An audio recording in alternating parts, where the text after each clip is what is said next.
اپنے من میں ڈوب کر پا جا سراغ زندگی. قرآن کیا کہتا ہے؟ وَفِي أَنفُسِكُمْ أَفَلَا تُبْصِرُونَ. اور تیسری اہم ترین آیات کیا ہے؟ آیات قرآنیہ. ان تینوں میں گہرا ربط ہے. آیات آفاقی، آیات انفسی، آیات قرآنی. ان میں تدبر کے ذریعے، غور و فکر کے ذریعے انسان ایمان حاصل کرے. یہ ٹاپ کا ایمان ہے، یہ انٹلیکچوئلز کا ایمان ہے، یہ صدیقین کا ایمان ہے. نمبر 2، ایک ایمان ہے عوام کے لیے، اس کے دو راستے ہیں. نمبر 1، صاحب یقین کی صحبت. جس کے اندر یہ ایمان پیدا ہو چکا ہو، آپ اس کے قریب رہیے. اگر بھٹی کے سامنے بیٹھیں گے حرارت پہنچے گی، اگر آپ برف کی سل کے قریب ہوں گے ٹھنڈ پہنچے گی. صاحب ایمان کی صحبت اختیار کریں گے، ایمان سرات کرے گا. یہ ہے عوام کے لیے صحبت. کونوا مع الصادقین، ان کی صحبت اختیار کریں. تیسرا ذریعہ ہے جو ہمارے لیے خاص طور پر جو مسلمان پیدا ہوئے. اب ایک بچہ ہے 7 سال کا، آپ نے نماز پڑھنے کی عادت ڈال دی، پڑھ رہا، اگرچہ غیر شعوری عمر سے شروع کر دیا اس نے. روزہ رکھتا ہے، 9 برس کا ہو گیا، روزہ رکھنا شروع کیا. یہ اعمال جو ہیں ان سے بھی ایک یقین پیدا ہوتا ہے. جیسے یقین سے عمل پیدا ہوتا ہے، ایسے ہی عمل سے بھی یقین پیدا ہوتا ہے. جب مداومت کرتے رہیں گے اس پر تو اس سے بھی ایک یقین کی کیفیت انسان میں پیدا ہو جاتی ہے. سورہ حجرات میں جو بحث آئی ہے اس کے آخر میں یہی ہے کہ اے نبی، یہ بدو جو دعوے دار ہیں ایمان کے، یہ آپ پر احسان دھر رہے ہیں. یمنون علیک ان اسلموا قل لا تمنوا علی اسلامکم بل اللہ یمن علیکم ان ہداکم للایمان ان کنتم صادقین. یہ آپ پر احسان دھر رہے ہیں کہ ایمان لے آیا. نبی ان سے کہیے مجھ پر اپنے ایمان کا کوئی احسان نہ دھرو، اپنے اسلام کا، بلکہ اللہ تم پر احسان دھرتا ہے کہ اس نے تمہیں ایمان کے راستے پر ڈال دیا ہے. جب اسلام پر آ گئے ہو تو عمل کرتے رہو گے. ان تطیعوا اللہ ورسولہ، اگر عمل کرتے رہو گے تو اس عمل کے ذریعے سے بھی تمہارے اندر ایمان پیدا ہو جائے گا. یہ 3 راستے ذہن میں رکھیے. جو عوام ہے، غور و فکر، سوچ بچار، اس کی صلاحیت نہیں یا مواقع نہیں، ان کے لیے یہ 2 راستے ہیں، یقین بذریعہ عمل اور یقین بذریعہ صحبت. یہاں سے اٹھا رہے ہیں لوگوں کو، بار بار یہیں آ جاتے ہیں. آپ یادو یہاں پر دیکھیں نا، ان کو دقت ہوتی. یہاں پہ کوئی صاحب پہلے سے روک دیا کرے نا، جو بعد میں گڑبڑ ہوتی. تو ایک ایمان ہے انٹلیکچوئلز کا، صدیقین کا، جن کو قرآن کہتا ہے اولو الالباب الذین یعقلون. ان فی خلق السماوات والارض واختلاف اللیل والنہار لآیات لأولی الالباب. ہوش مندوں کے لیے، عقل مندوں کے لیے، غور و فکر کرنے والوں کے لیے، اصحاب دانش و بینش کے لیے ہماری کائنات میں ہماری نشانیاں ہیں. غور کرو اور ہمیں پہچانو، خود اپنے اندر جھانکو اور ہمیں پہچانو. اور ہماری آیات جو ہیں، ہمارے کلام کی اس کی آیات جو ہیں، ان میں وہ ایمان رچا بسا ہوا ہے. ان پر غور کرو، غوطہ زنی کرو. قرآن میں ہو غوطہ زن ہے مرد مسلمان. یہ ہے ٹاپ کا ایمان، یہ ہے اصل وہ ایمان کہ جو مطلوب ہے. اب باقی حضرات جو ہیں ان کے قریب رہیں گے، ایمان حاصل کر لیں گے، اور جو اعمال اللہ نے بتائے ہیں ان پر عمل کرتے رہیں گے، ایمان حاصل. اب دوسری بات کی طرف آئیے. نفاق سے کیسے بچا جائے، اس کے لیے بھی 3 عمل ہیں. پہلی چیز، اور 2 چیزیں تو وہ ہیں کہ جو سورہ منافقون ہی کے دوسرے رکوع میں بیان ہوئی. پریونشن کیسے ہوگی، بچو گے کیسے؟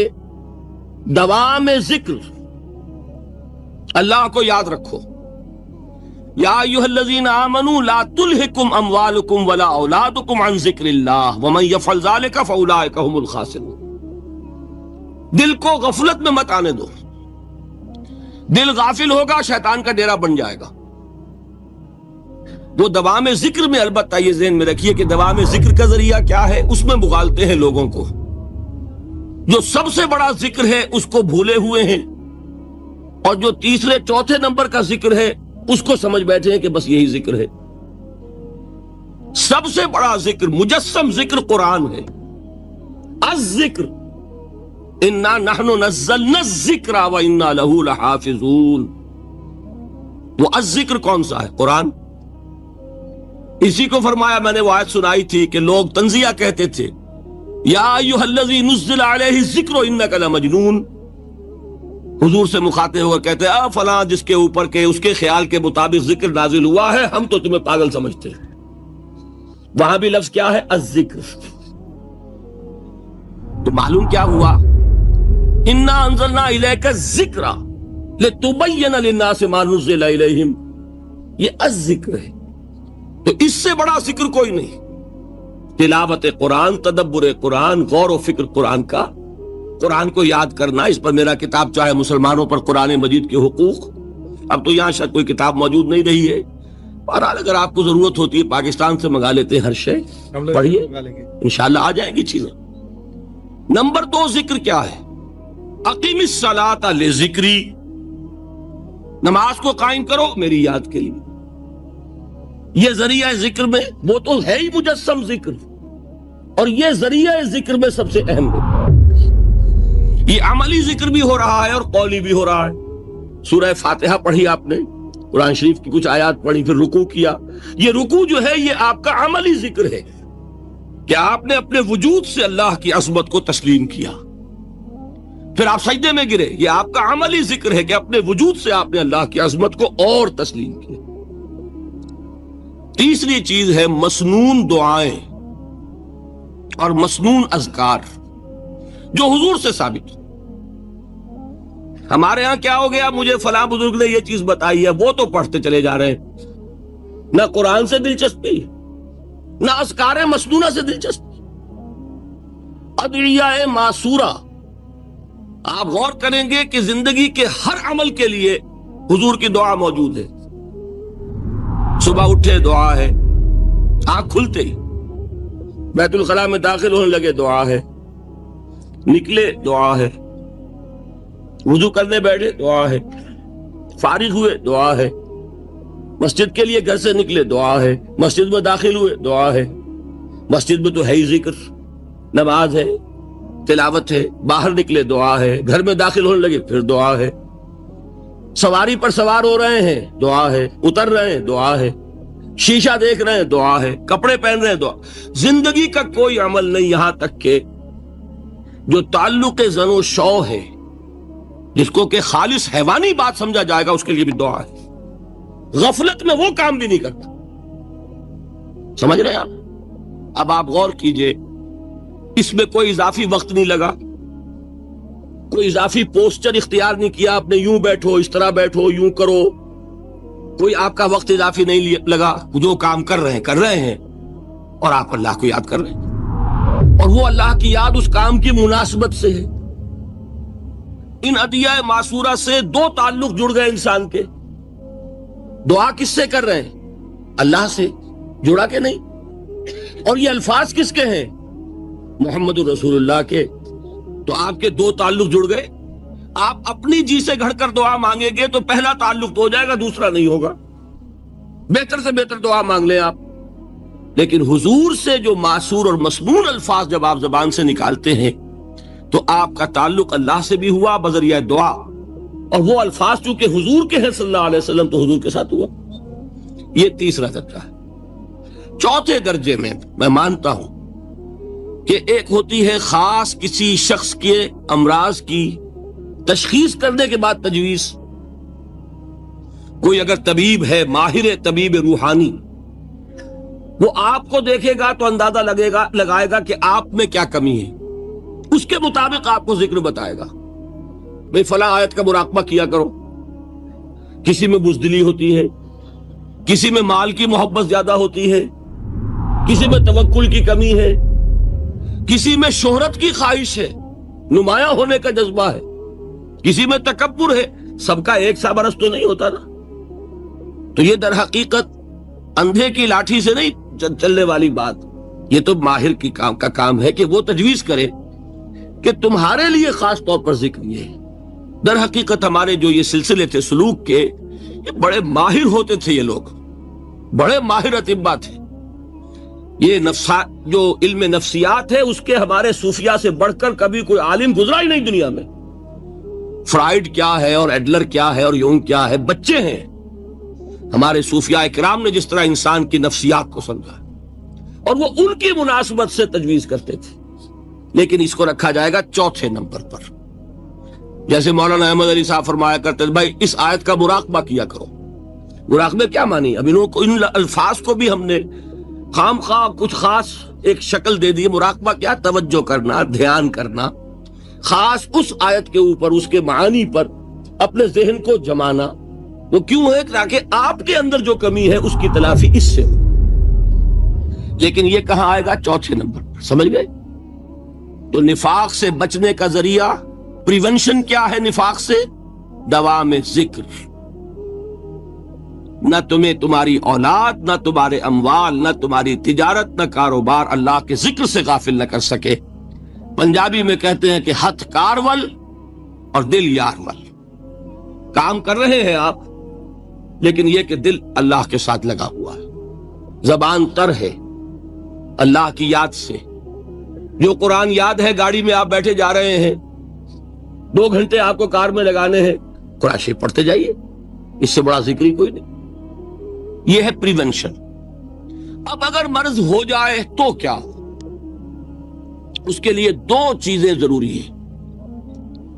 ایک دیکھیے، عجیب ہے یہ، نفاق کا علاج انفاق سے، صرف ایک الف لگانا۔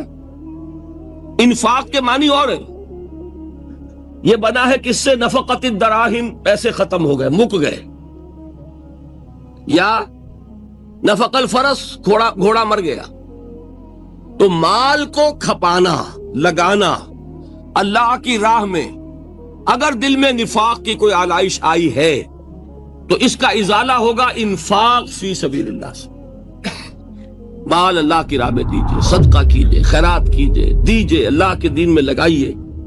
جتنا لگائیں گے نفاق دھل جائے، اس لیے کہ اصل سبب نفاق کا ہے ہی حب دنیا، دنیا کی محبت۔ لہذا اس کا ازالہ ہوگا جو سب سے محبوب شے ہے، مال۔ انہ لحب الخیر لشدید، مال محبوب ترین ہے کہ نہیں؟ لہذا اس کو اللہ کی راہ میں لگائیں گے تو وہ نفاق دھل جائے گا۔ اور ایک اور چیز ہے جو بہت اہم ہے، بہت ہی شعوری طور پر اس کا اہتمام کیجئے۔ جس وقت دین کے کسی فرض کی انسان کو سمجھ آ جائے، اس کا شعور پیدا ہو جائے کہ ڈیلے نہ ہو، ذرا سا ڈیلے جو ہے اس پر عمل کرنے میں، یہ در حقیقت نفاق کو جڑ پکڑنے کا موقع دینا ہے۔ امیڈیٹ ایکشن، ایک بات سمجھ میں آ گئی، فوراً عمل کرو۔ اس میں شیطان کیا کرتا ہے؟ ذرا ٹھہر جاؤ، ابھی دیکھو یہ فرض ہے، یہ ذمہ داریاں ہیں، یہ کرنا ہے، وہ پھر لگا دینا اپنے آپ کو۔ بہت سے لوگ کہتے ہیں بس یہ ریٹائرمنٹ کے بعد تو سارا میں دین کے لیے وقف کر دوں گا۔ اول تو خدا کے بندے، تمہارے اندر رہ کیا جائے گا ریٹائرمنٹ کے بعد؟ سارا تو کھپ چکو گے، رہ کیا جائے گا؟ دوسرے یہ کہ یہ بھی جان لیجئے کہ کار دنیا کسے تمام نہ کر، ریٹائرمنٹ کے بعد کون فارغ ہو جاتا ہے؟ بیٹوں بیٹیوں سے فارغ ہوئے تو پوتے پوتیاں موجود ہیں، نواسے نواسیاں موجود ہیں، کبھی بھی وہ بوجھ ختم نہیں ہوتا زندگی کا۔ وہ تو یہ کہ آج بات سمجھ میں آئی ہے تو آج عمل ہونا چاہیے۔